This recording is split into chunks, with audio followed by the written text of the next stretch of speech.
everybody, Gene Jackson here, and I just want to thank you for clicking on this episode of our ECW Review Podcast. We're going to get into that in just a moment, but before we get going, I did want to address a couple of things here on the front. This episode is going to be a little bit different. This was recorded on the 4th of July, right after me and Brandon, along with our buddies, Robb, Helt, and Scotty, Wince, had just finished doing a live stream that we cut off and didn't finish. And so we decided to have the guys join us for an episode of ECW here.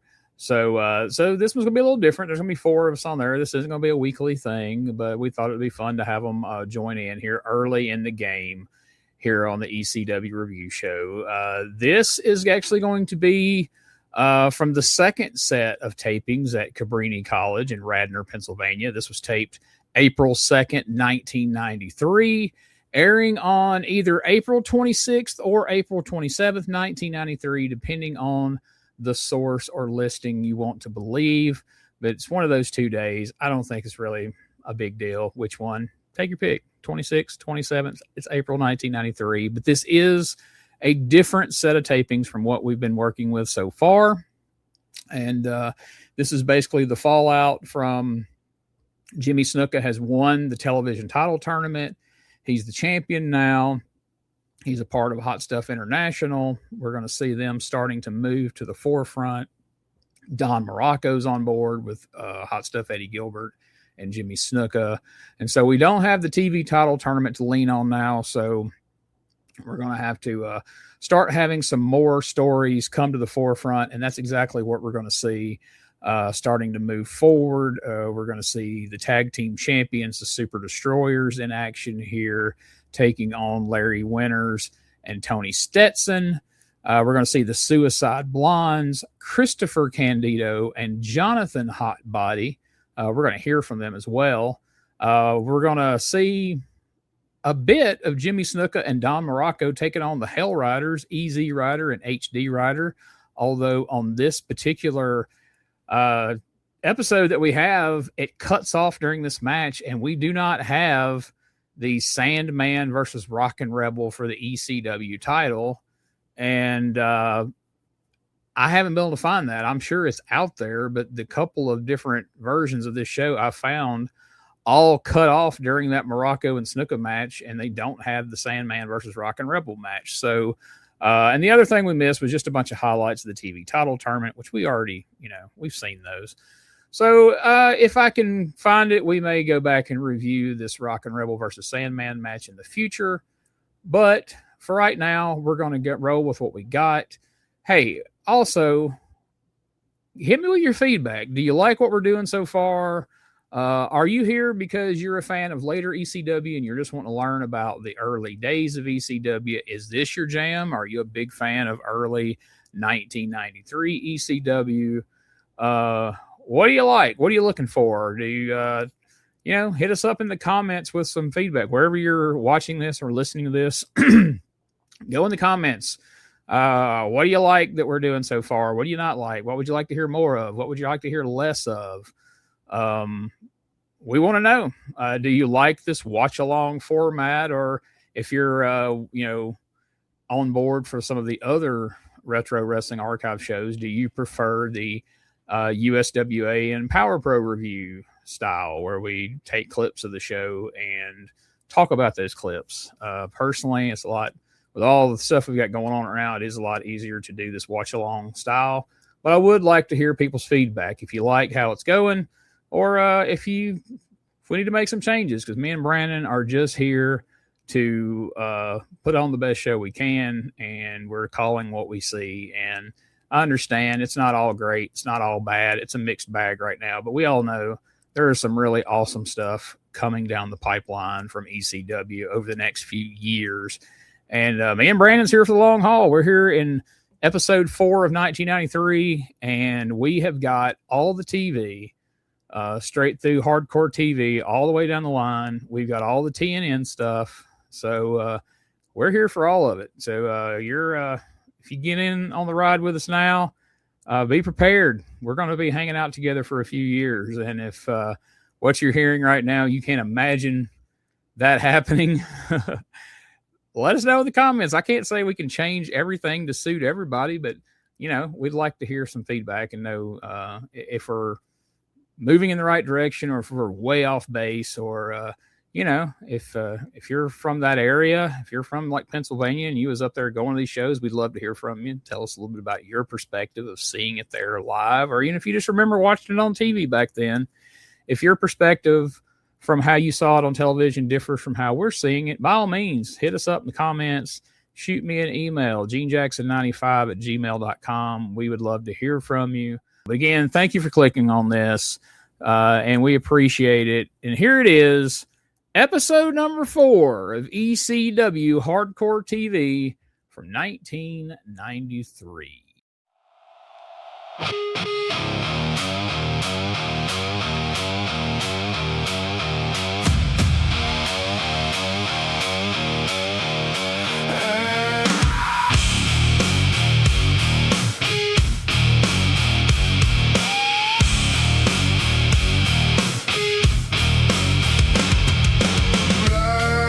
Canvas blueprints in the dust, back room roaring, broken teeth and rust, chain link press, swing and miss, call it pain, I call it this. Step in, step down, hear that floor shake now, hands up, heads low, something's coming round. Welcome to the wreck. Welcome to the wreck. We came for the wreck. We came for the wreck. Hit me harder. Hey everybody, welcome to episode 4 of the Retro Wrestling Review ECW Podcast. I'm Gene Jackson, along with your new favorite podcaster, Brandon Wheeler. Brandon, here we are, episode 4, man. How are you doing? Man, I am great. How are you doing, Gene? Man, I'm doing good. But what we're going to do is we're going to bring on some special guests right now, some of our other brethren from the Retro Wrestling Archive. So right about now, we're going to bring in Robb, Helt, and Scotty Wince. They are known as the Texas Bunch. They are the hosts of the Retro Wrestling Review WCCW podcast, covering... Right now, you're covering 1982, and now we're dragging y'all's ass up to 1993. What's up, guys? What's going on, Gino? Yeah, man, we are in 1982. We are suffering like you guys are, so my condolences to you. You also said Brandon Wheeler was everyone's new favorite podcaster. That's up for debate, and we can talk to my tag team partner up there, one half of the Texas Bunch, the human resources for Jackson Media Creations, none other than Scotty Wince. What's going on, guys? Thank you for bringing us on the show. Yeah, very man. Cool of you. Yeah, we've been we had it, in our head we was going to do this eventually, and I figured, hey, why not right about now? You know what I mean? So we'll see. See what y'all think of episode 4. I don't know if y'all been watching along all the shows yet, but they're, we have they're watched. They're not the best, but 93 ECW is better than 92 ECW, but that's not saying a damn thing. So let's go ahead and get this party started here. Here we go. It's brought to you by Carver W. Reed, corner of 10th and Sampson Streets, sellers of fine diamonds and gold jewelry since 1860, and your quality plus 4 dealers. Well, you'll find 5 as we've talked about before, they have to sell their own ads here. So you're going to hear a lot about Carver W. Reed, Todd Gordon's pawn shop / jewelry store. That's funny. So what's the percentage that Eddie Gilbert's going to be involved in every match like he was last week?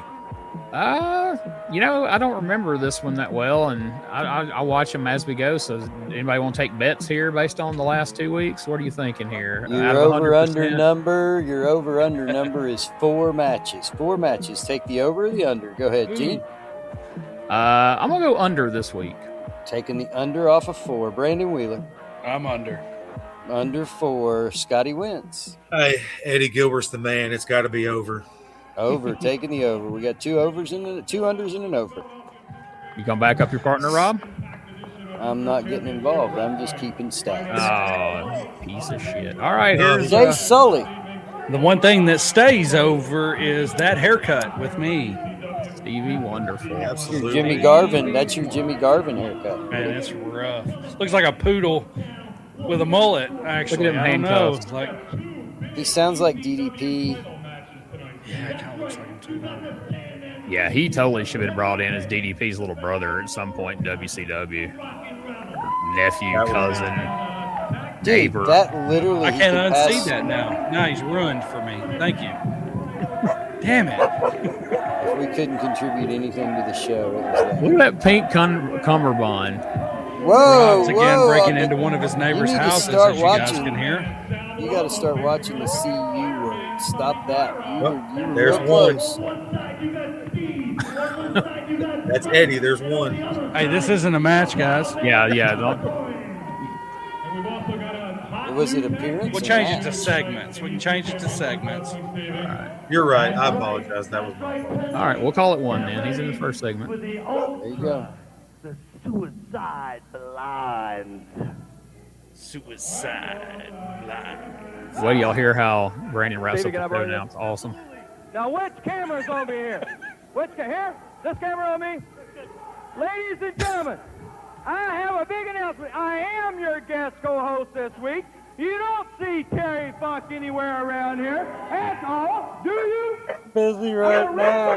Terry Funk out of town, out of this area. You will never see him again. And you know how I did it? Do you know how I did it?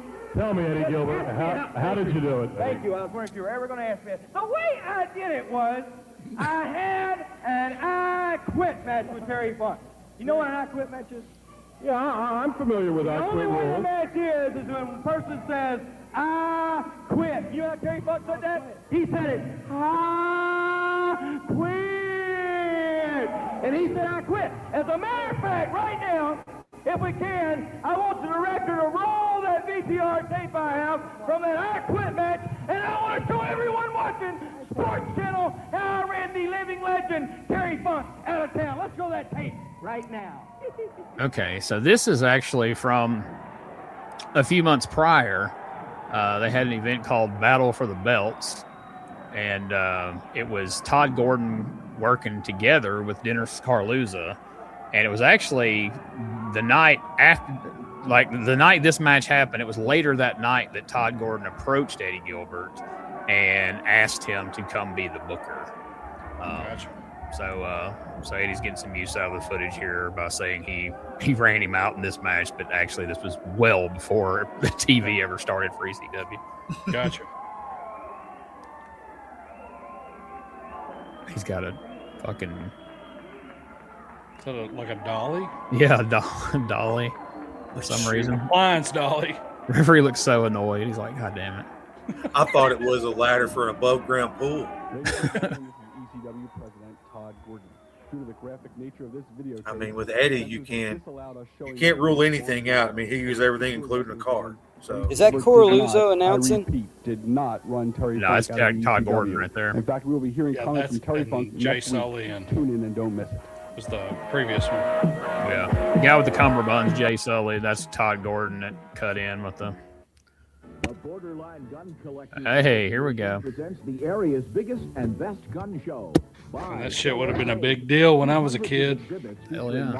My dad would have been 93, yeah, hell yeah. Hunting gear, gunsmiths and parts, military collectibles, including Civil War items. I do hate that y'all's show don't have any really any 1982 commercials in there. They're all Oh, cut man. out, aren't they? Sunday, Mother's Day, May the 9th. dude, that would be fantastic if we had some commercials to watch on. Yeah, it does make it fun.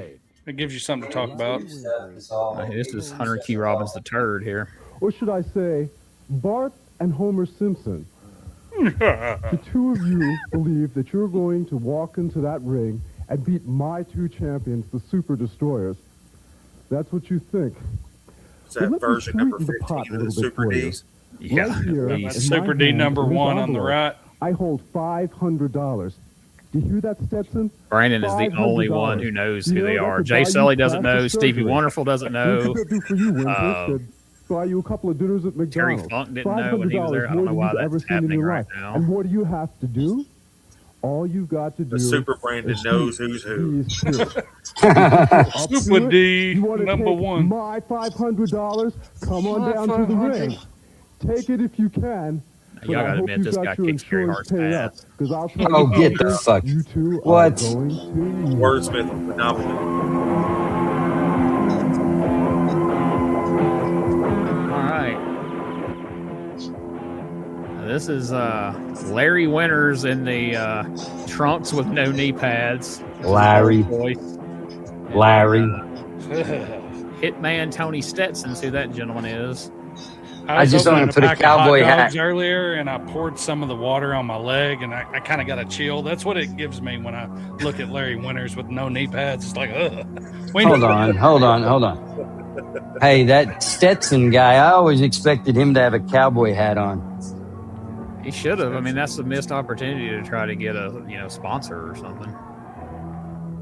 Stetson. For men. Or the cologne. That's like Yeah. Brute. They always tried to make Brute sound like it was great because it was by Fabergé. So they used to, the commercials used to be like Brute by Fabergé. It lightens it somehow. Right? I'll tell you man. what, I don't know what's worse, those trunks on Winters or that outfit that Tony Stetson's rocking this week. That's rough. Yeah. It's running nose to nose on that. Like the Rainbow Hitman. And y'all are brutal. $500 in an envelope, like my mom used to send my lunch money in every week out there for the winners of this match. Well, y'all are brutal. Y'all are brutal on your talent over here. We're not like that on the World Class show, are we? Well, Nah. We're worse. Goes. I mean, we do have Al Madrill We have Al Madrill. and Jose Lothario now. Good God. Woo. And freaking Tiger Chung Lee. Well, Kim Duck, if you will. Kim Duck. Tiger Chung Lee, buddy. Kim Duck. Have you been stalking us? I watch your show. What do you think? I don't watch y'all's show? Well, I didn't know. You don't watch all the affiliate shows. I know that. Goddamn, how many hours do you think there are in the day? I can't watch everything. You know what? We don't have a producer. You have Smokey. We don't have a producer. And y'all don't do shit either. And there you go. I should just shut up now. Wait, are they taking a page from Bundy and Bugsy? Let's beat the shit out of each other? Yes. Oh, that's so stupid. You see that? That is exactly what we're going through right now. So does that make them look like badasses, or does it make them look like they're a couple of pussies? The way they just did it, I mean, it didn't really really. look badass. But Yeah. I mean, No. does that scare anybody?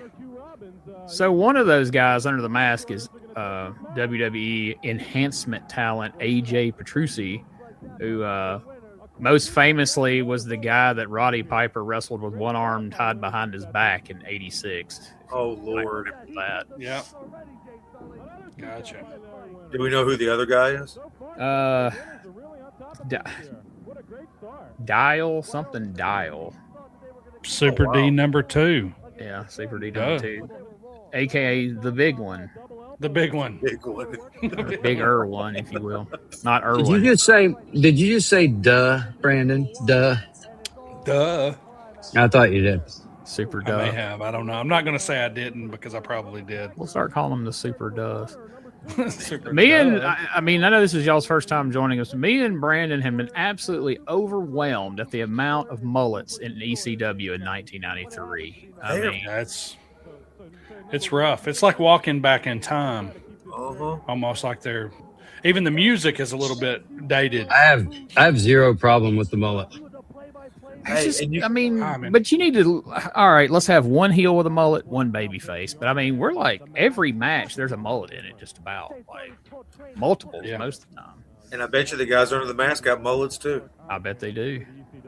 And you got to give them credit. They do take care of them. Those are some flowing, pretty little mullets. Oh yeah, they're bringing it. And wait till you see. I don't know. I can't remember if Rockin' Rebels on this episode. Boy, because he's got the sure enough business in the front, and then he's got the full on Kentucky waterfall in the back. I mean, he's using the Pert Plus on it. I mean, he's doing work. So Yeah, So VO5 and Soul Glow. exactly.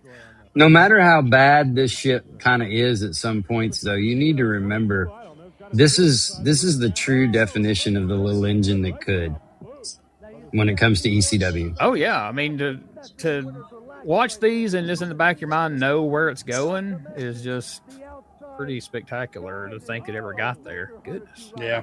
Ooh, right in the crotch. Yeah, in the crotchal area, if you will. Ooh, man. And a stomp to the finger. Unbelievable, these superstars. They don't have to resort to those kind of tactics. I liked how he kept Winters out of the ring. He just kind of had his arms were like, don't. Oh, my Lord. It's like a big slam by the superstar.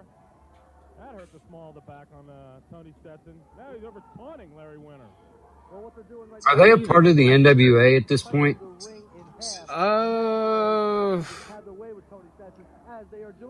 I don't think so. Or if they are, they're not making a fuss about it yet. But I think that comes after Eddie leaves. I'm pretty sure.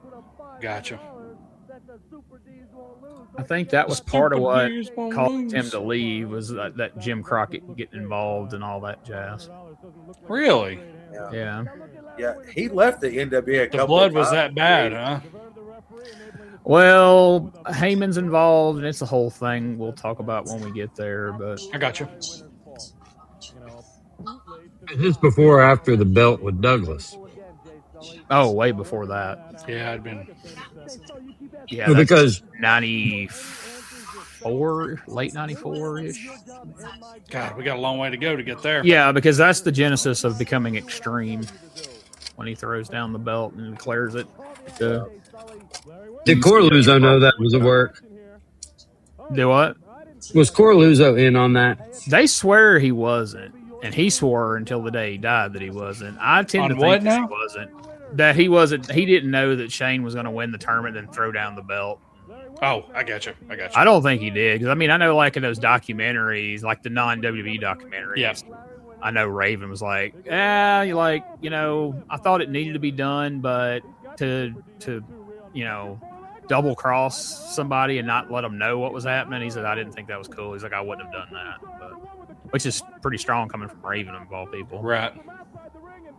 It's like if it was heroin, I would have done it, but double crossing the promoter, double crossing, nah. Yeah, I don't think so. Oh, it's broken down here, guys. Yeah. I like this better than some of the Memphis shits. Oh yeah, I mean it definitely holds up, man. Like you. Winters dropped. What the hell? He dropped awful. Square in the God, that was ass. terrible. Oh, like he had lead in And his the rear. no knee pads, like he put him in the figure four. Ugh. Makes me feel post-match dirty. brawl. He's in a figure four. Yeah. After drop kick him in the butt cheeks. I'm glad that other guy's wearing pants. Ugh. But no, I mean I'm glad he said it. Like a lot of this that we've watched so far, Brandon, is better than some of the shit we've watched in USWA 91 or USWA 93, honestly. Yeah. I mean, obviously some of it's worse, but Some of it's worse. It's not. And some of USWA was better, but it's, Yeah. Well, world class is bad at some points, but we're looking at the work of the time. right. This is the way it was in I '82. mean, you try to put yourself in the state of mind of what, the times were like, and I think they all are. Welcome to the wreck. We came for the wreck. We came for the wreck. Hit me hard.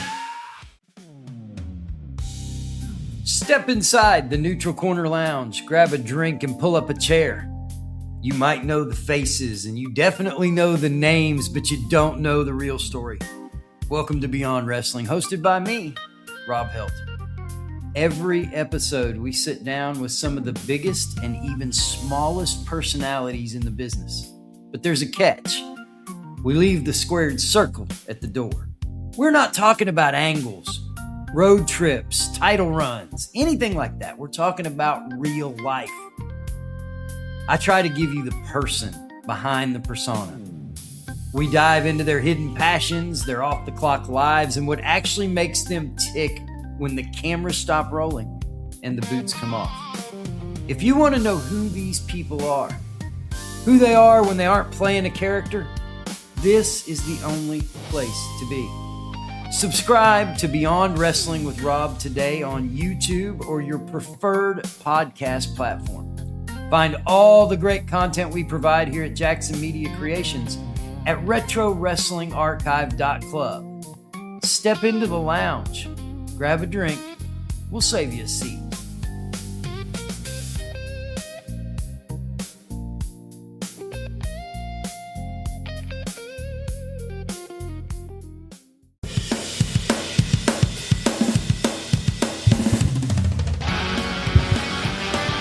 Tired of the same boring wrestling podcast? Need something with attitude, chaos, and maybe just a little cussing?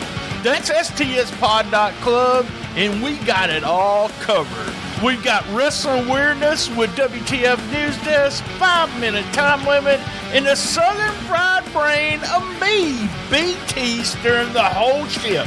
We also have rolling into Memphis every week about the current Memphis wrestling. Interviews, hot takes, and wrestling outrageousness so wild it might get you banned in 12 states. That's right, it's SDSpod.club, or search all podcast catchers for Shooting the Shiznit, where wrestling podcasts grow chest hair. Not sure what that meant. Love my mama.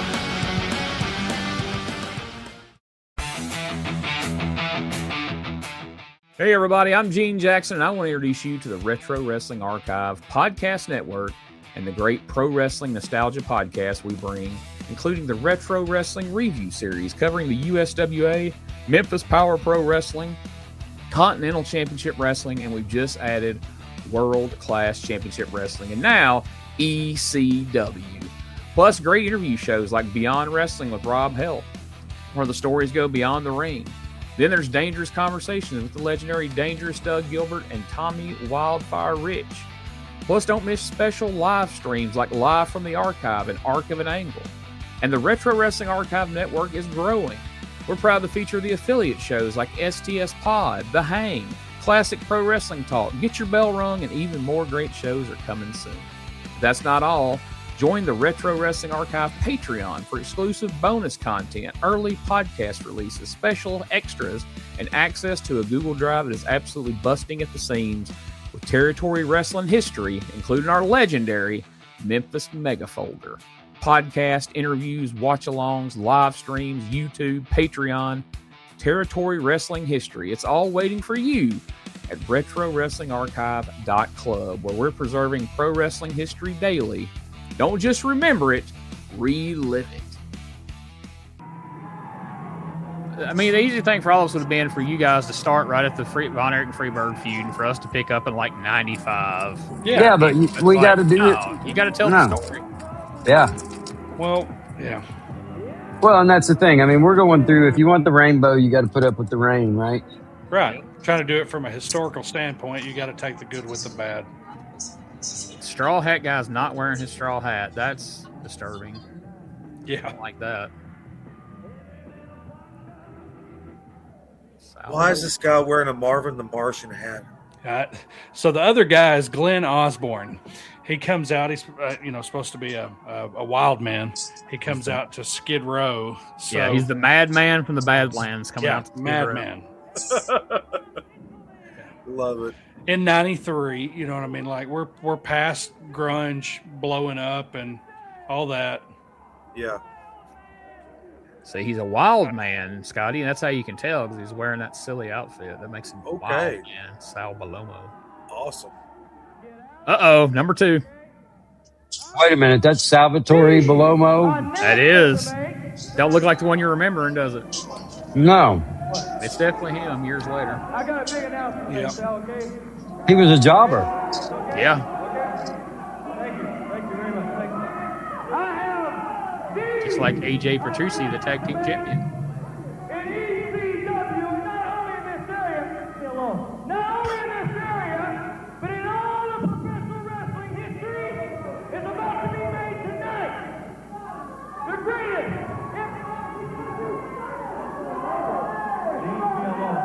The guy looks like the kid from the Road. He looks like one that he looks like an Oompa Loompa. He looks like an Oompa Loompa when he grew up.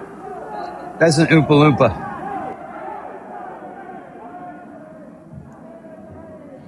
What do you think about Eddie Gilbert here, Gene? I think I feel like he's getting a lot better than he has the last few weeks. Yeah, he's finally starting to like be the Eddie Gilbert we all remember. Like Settle the first in, few not weeks so was kind of hokey. weird. Yeah. Everything was super over embellished in the first couple of episodes, like I said, hokey. Yeah. Speaking of hokey.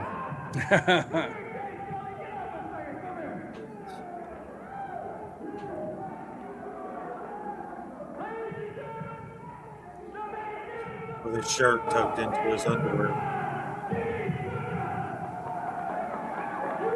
So I don't really know if all Look that at the. Sorry, I was just gonna say, look at the shirt that Don Muraco has on. I think it's a Vivid Video, the porn company. Probably.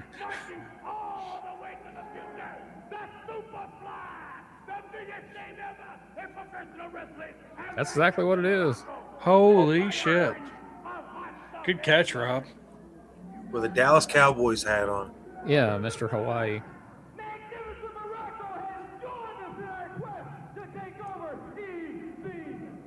So Snuka is Hold on. correct? Are you saying Hawaiians? Y'all gotta hear his promo. It's great. Taking care of business. You understand? All you people out there in Wonderland, better get your eyes and get your camera tuned up because you're gonna see what you never have gonna see in your whole entire life. Take it off. Stay Sully. Stay Sully standing behind him, shaking his head like, who gave this fucking guy a microphone? It sounded like you. It sounded like you said if you're Hawaiian, you can't be a Dallas Cowboy fan. What the fuck are y'all dissing on him? I watched it three times. He's carried on and on about Hawaii. It just feels weird for him to be. Hawaii doesn't have a fucking NFL team. I'm sorry, I didn't know you had to represent a goddamn NFL team to be. Well, I'm just saying. You're saying the Hawaiians can't be Dallas Cowboy fans. I didn't say that. And we love their sweet rolls. I'm just saying it's weird that he has a porn shirt and a fucking Dallas Cowboys hat. But whatever.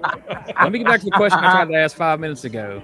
Does anybody feel that diminishes the two guys that were about to have a match for them to just walk out there and tell them to basically fuck off and not let them wrestle and not let Glenn Osborne get anything other than, hey, dipshit, go away, and he just had to walk away with his dick in his hand, or am I just reading too much into that? No, I mean you're 150%. That was total disrespect. Because now who's gonna want to see the two guys? They just got chewed off. Right. Is brought to you in part by Carver Reed, your Quality Plus Ford dealer. Trattoria Pizzeria in Exton. Trattoria Pizzeria. Try to say that shit when you're drunk. On Eastern Championship Wrestling. I can't believe more wrestling companies didn't use the Soloflex scam. Yeah. So it was said that the deal was for every Soloflex that sold during the time they were on the air, during the hour they were on the air, they got $5. Wow. That was the deal. And this aired at like 1 in the morning or some shit. So I'm sure there was a lot of solo flexes rolling out as people were watching Sal Balomo and the Super Destroyers and be like, man, I need to get in shape. You know what the fuck I need to get in shape? Everybody out there, I know what you're looking at. You're looking at me. Who's that? Chris Candido. Chris Candido and who? Johnny Hotbody. This is our introduction to Chris Candido. Well, Chris was a short guy, so Johnny Hotbody must have been really small. Properly atop He was. ECW, we're taking our proper names: Christopher Candido and Jonathan Hotbody. And we're ready to take out anybody in ECW, Super Destroyers, Winter, Stetson. We don't care who it is because bag ladies from Philadelphia, we don't care. Street people from New York, makes no difference. We'll kick you too, baby. All you have to do is put your name on a dotted line and you'll find out why we're known as the Suicide Blonde. They don't say that anymore, do they? Because there's no dotted lines. Now you just e-sign the motherfucker. Yeah. Look at the email I sent you, bitch.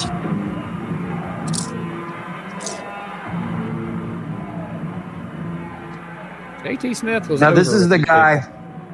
This is the guy that worked for Todd, right? Yes. Well, he would eventually, coming out of this. Like at the jewelry store. Yeah, he eventually gets it. So after one of the shows that didn't, at this point he is. During 92, one of the shows that didn't draw, Todd tried to pay him after the show, and JT refused the money because he said, I know you didn't make any money tonight. I'm not going to take the money. And JT's like, Todd's like, that's a good dude right there. And he offered him a job at his jewelry store and put him to work. I remember reading that, but I didn't remember who it was. But I remember reading that in Todd's book. Yep. JT, the future full-blooded Italian. Gotcha. Apparently, they remain friends. Yep. Oh, yeah. That is loyalty you will not see anymore nowadays. No, but I mean, it's another thing. These people were put in situations where they could take advantage of people. Look at what Paul Heyman did later, and how he took advantage and bled everybody dry. I mean, just because Todd ended up being a pretty good dude, there's so many that weren't. There's so many bad stories that started the same way, So have y'all seen JT Smith in USWA in 91 wearing that eyes wide shut black cat face mask? I have not seen the mask because I listened to the show, but I've heard you vividly to speak about it. It's so awful. Oh my! I heard about it when you were doing. I heard about it on the audio feed. Yeah.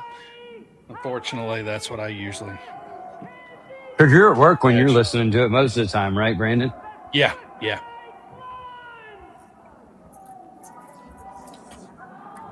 I guess it's supposed to be ironic that they're the Suicide Blondes and he's got black hair, but well, I could hear BT right now. Boy, that gets heat with me. That gets a lot of heat with me. I can't believe he's got one bleach blonde beard and one black beard, and that just gets heat with me.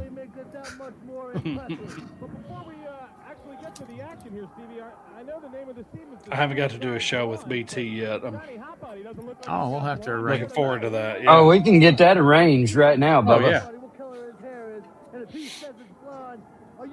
Just make sure you leave him room at the end to get his line in. I'm gonna start trying out. I'm gonna start trying out new closing lines at the end of shows. I'm jealous that he has he's known for a catchphrase, and I don't have. Yeah, you've been doing it long enough. After a decade, you need a catchphrase. Definitely.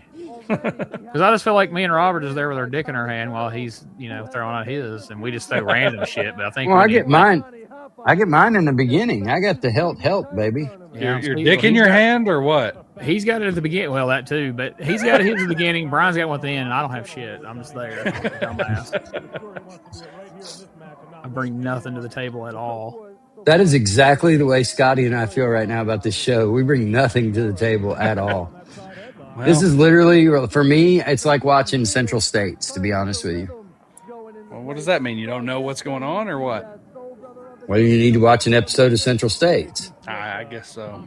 If you think that's hard. Central States, then I don't know. Well, I don't mean I mean Ron McFarlane, Jerry Brown, Bulldog Bob Brown, Mike George bad. Well, guys, he broke me in on UWF, so I'm going to tell you right now, this is Spielberg level. He's trying to shit on our show here, Brandon, because we don't I'm have not Mike. Shitting on the show. We don't have Mike Bond and Frank Dusek out here putting on a clinic. What are you shaking your head about, Scotty? Leave the cat. Hey, sir. Those are some good catch can wrestlers now. Who's on commentary? Sully and who? Stevie Wonderful. Stevie Wonderful. Okay. Yeah, he sounded a little bit like Lou Albano when he started getting hyped up. I think he was probably influenced by Albano a bit. You know what? Lou never gets why. There are two managers that I don't think get enough credit, and I think both of them could have been good later on. One was Lou, and the second was the Grand Wizard, Ernie Roth. I think Lou's history of being an alcoholic is what kind of.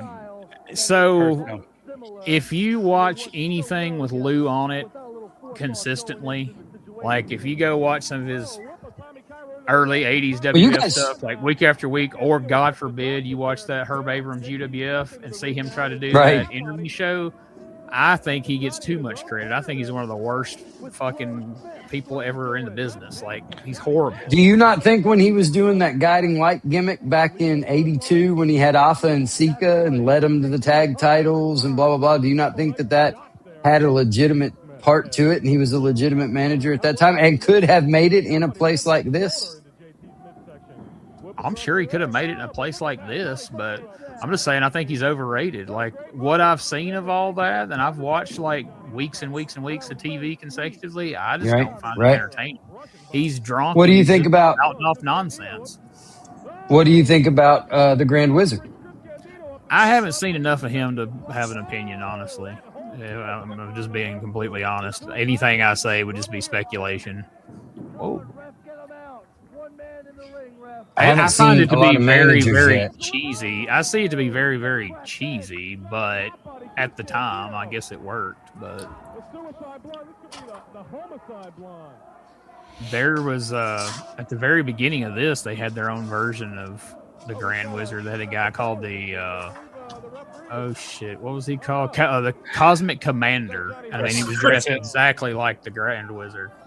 Had the glasses. Really great. Yeah, the turban and all that shit. But at all accounts, he's a really great guy, and like wore a bunch of different hats. Like, he was in the punk rock scene. He was a tattoo artist. He was a businessman, and everybody that knows him speaks highly of him. But the gimmick was just so jarring because it's like, damn, he's just straight up doing Grand Wizard, like unapologetic. Tell you another manager that was absolutely fucking fabulous on the stick, and this is very relevant to ECW, and that's Joe fucking Gertner. That guy was amazing. Oh, dude. He was so over with me and my buddies in college. Like, we would just repeat those fucking, like, we would watch just to hear him do his pre-match introductions and then repeat the shit. Well. He'd call himself, I think he called himself Joel Muff Stuffer. I mean, Stud Muffin. I'm just like, dude, this guy was so over. He was so over. I can remember some of those. He did some really good ones. Oh, he did. He's the one that did the hotter than a 15-year-old in the field hockey skirt. He did. Oh my god. He did harder. He did Mark McGuire's happy to be stuck on 7 or got 70. Well, I'm happy to be stuck on 69. Squeeze my lemons till the juice runs down my leg. Well, and he did them all when he would do him when he'd be like, "It is I, Joel, legally your daddy in 17 states, Gertner," or whatever. And that's where he would do those lines, and they were funny as shit. Who was that singer in a few years ago that had that song "Poker Face" that was so popular? Lady Gaga. Lady Gaga. That's who it was. So when TNA did that ECW style pay-per-view, that hard Poker Face. Okay. He gets to where he's like, Lady Gaga is now preaching abstinence. What a big disgrace. But I guess if I can't stuff her muff, I'll have to poke her face. Man, those folks went crazy. It was fucking great. The guy was so good, and now he's like working in New York and doing whatever, but he went to fucking Cornell. I mean, he's a smart dude. I seen him when I went with Doug and Tommy to that show in Philadelphia. He was there, and I got to talk to him a little bit. I got him to record a promo for me. Like, my buddy Mike, who that was like his favorite person wrestling, I got him to cut a promo, like videoed it and sent it to him at the first All In Chicago for or what is Conrad's thing? Starcast, yeah. And kind of got to know him then. But yeah, he's so, it's funny because like when you talk to him and kind of get to know him a little bit, he's so the opposite of that character. Like, you wouldn't think he ever had the nerve to say that stuff in front of crowds of people. Nice drop kick by JT Smith there. Well, he was very talented and he was very, loquacious. So the guy was just very, very, very good at what he did. And being with the Dudleys, they put him with the perfect people to be able to do it. So, Joey Styles helped to get him over. But when he did Kamala, that shit was amazing. That whole package of the Dudleys with Gertner intro on them and then the sign guy out there and all that, like, that's like my favorite era of the Dudleys, even more so than all the shit they did in WWF and everything.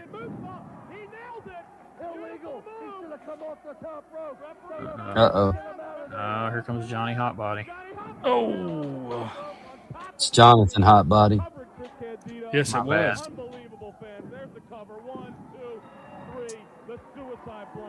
Now, see, you couldn't do stuff like that for Heat and ECW a few years later because they didn't enforce any rules, so it didn't matter. You know? Yep.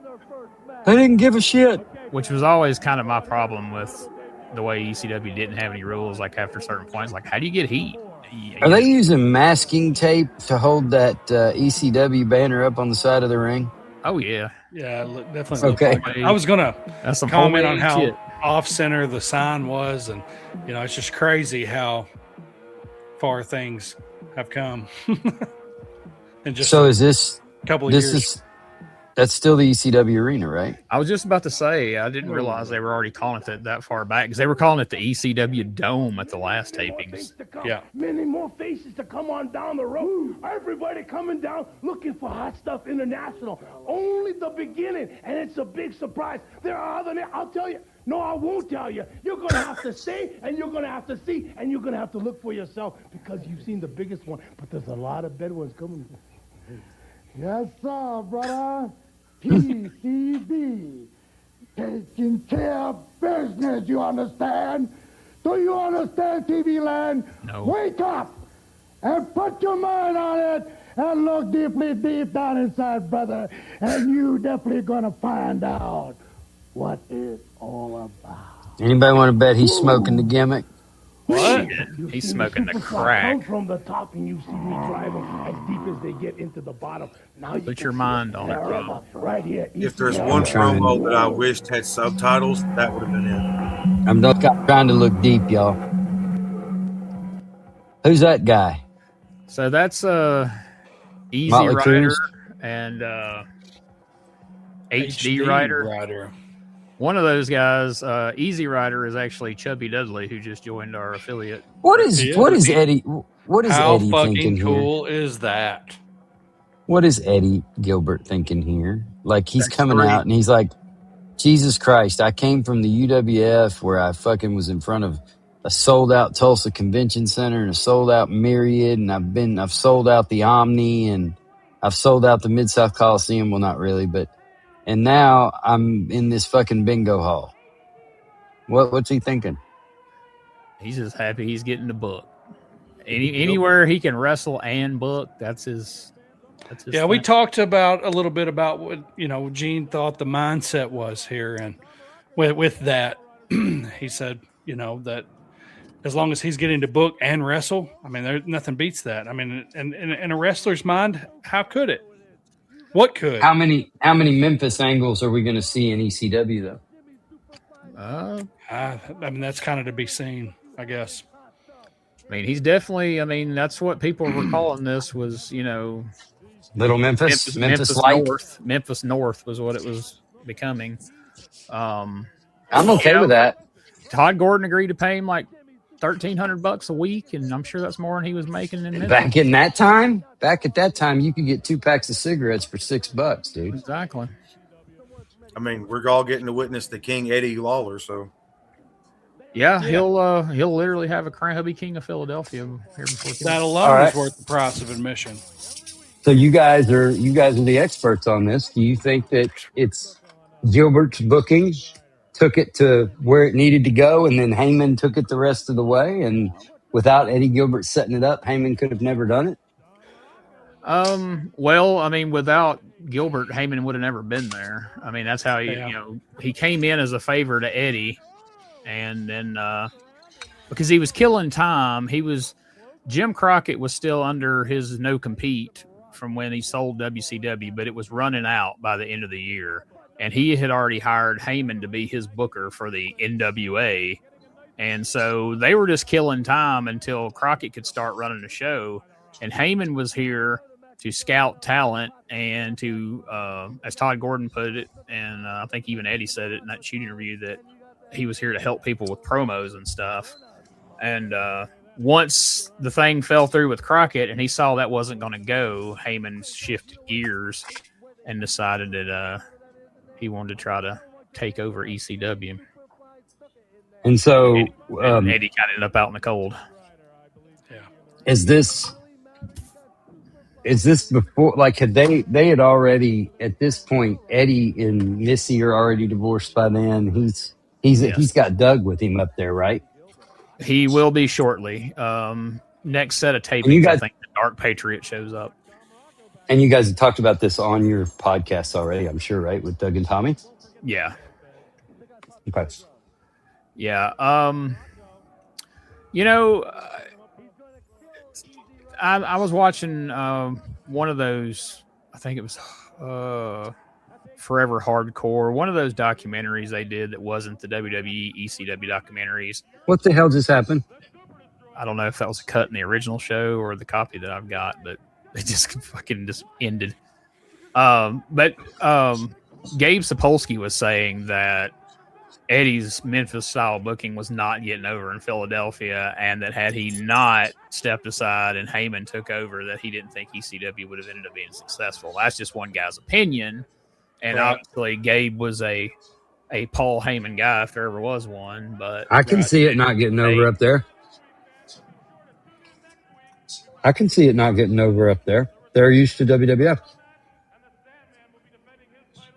I don't know if I'd go that far, man, because they, this is a little different crowd. I mean, they look like they ate it up. I would put it that way. The Memphis show. Yeah. Right. Where you'll find 5 of the 10 best. I think you had to. So that was the end of the show. Like that cut there in Muraco and Snuka. I mean, this show just ended in 40 minutes, and usually with commercials, this thing's an hour. So you lost a lot of the show right there. But that's the version that's out there everywhere. So I don't think y'all are that. I don't think y'all are that bad. I like where this is going. It gets, like I say, it gets better pretty quickly. As I'm eating on your podcast. Yeah, well, that's fine. Well, so I felt like Eddie Gilbert was a lot better in this episode than he was, 2 episodes ago. I felt like he got a lot better last episode. Like Gene said, it's like it started to kind of set in. You just kind of get. We didn't get a true count of the run-ins either. No, so we don't really know who won that, but it wasn't more than 4. But It was not. I mean, it's not going to be exact Memphis style booking because you don't have that whole,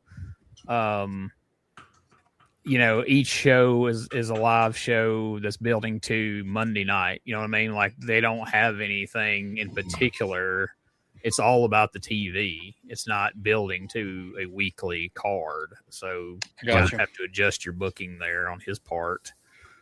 So I think you see elements of Memphis style booking, but I don't think you can quite do exactly Memphis here. But I don't think that WWF, the 80s style, I think that's why Todd Gordon wanted Eddie up there, is because everybody was doing that old WWF style that they had done up north, and it wasn't working, and they wanted something different, Yeah, I definitely think the crowd was looking for something fresh. I can see that. Yeah, because I'm more than certain that the wrestling that was going on before this all started is worlds different, just from what they were doing before he got there, man. What footage survives of '92? Because they didn't have TV, but there are some best of where they just shot shows with cameras and stuff, and they had a few different TV pilots and everything. It was rough. It was rough. So, I think you needed Eddie there to get Paulie where he took it. But, I don't know if Paulie doesn't stick around, if Eddie would have stayed. I don't know how things would have turned out. Right. But we've also know the track record of Eddie Gilbert too. It was every 4 to 5, 6 months he was gone. Yeah, but he always thought he got screwed on pay or something. Like, he was never happy about the pay, or somebody didn't let him do what he wanted to do, and so he just always left. Or they did Doug dirty or something like that, Yeah. Well, any other thoughts before we wrap this one up, guys? I think y'all have a great show. Sorry to go off camera there. I'm in my living room, so I just kind of turned it up. But I think y'all do a great show. I think you're in a lot better position than we are in world class right now. I think in world class we're just dealing with 1982 style catch as catch can Crimson Mask wrestling. You know what I mean?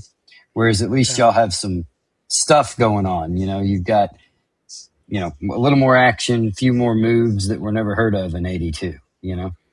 Yeah. Yeah, I mean, luckily there's a lot of people that have just a lot of love for that time in world class that I think are, those people are sticking with y'all and they know where it's going. And it's not that far off in the distance, so. Yeah. Well, but I know you're doing it every week. There's just a lot to, Well, once the Freebirds come in, that's a 2-year run. Yeah. That was literally, sell out. So we're real interested in getting there. Baby.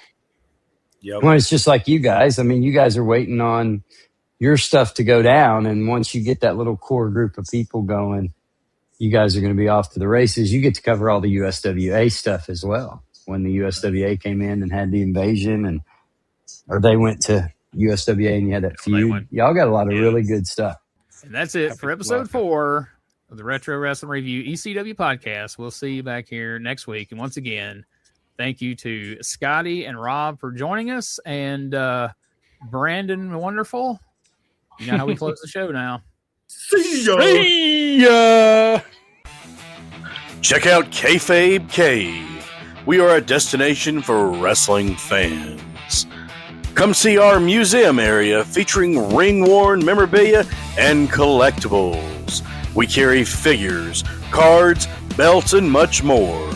We take pride in bringing you the rarest and most unique meet and greet opportunities. Please follow us on social media at Kayfabe Cave. Remember, keep it kayfabe.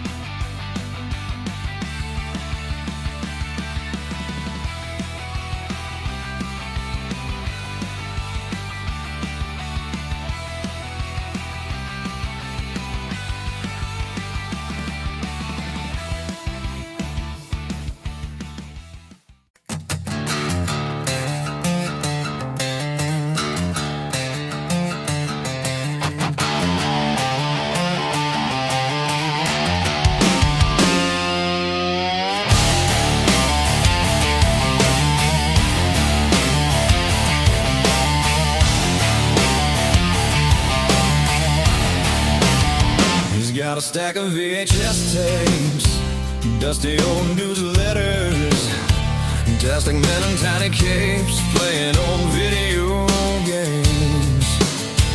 His basement a shrine to the past, the wrestling's glory days forever last. Retro wrestling nerd, he knows every word, every drop kick, every slam. Retro wrestling nerd, yeah, that's his jam. To Japan.